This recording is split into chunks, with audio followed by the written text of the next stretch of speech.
Since when have universities in Istanbul been under the authority of the Chinese Consulate? On May 16, 2025, an event was planned at Istanbul University for orphan children from East Turkistan.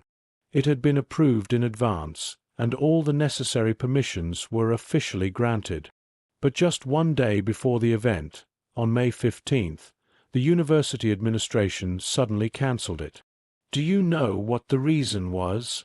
A diplomatic crisis may occur with the Chinese consulate.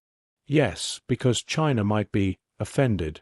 A humanitarian event involving orphaned Uyghur children in Turkey was cancelled.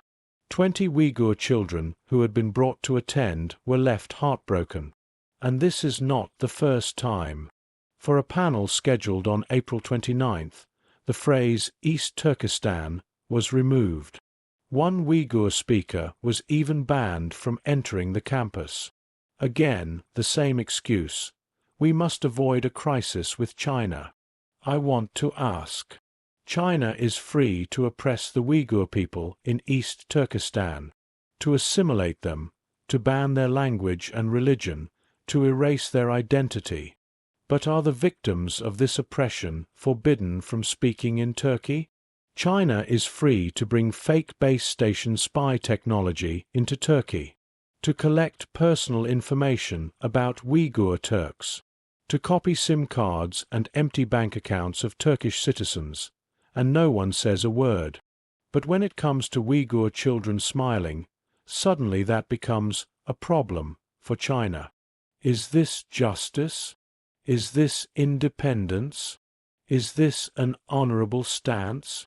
Turkey is a democratic state governed by the rule of law. But if events at our universities are being cancelled under pressure from the Chinese consulate, doesn't that cast a shadow over our sovereignty and legal system? Would the Turkish nation ever accept this affront to its dignity? The Prophet Muhammad, peace be upon him, said, "He who remains silent in the face of injustice is a mute devil." So why are so many consciences deaf today in the face of such injustice? Why is no one listening?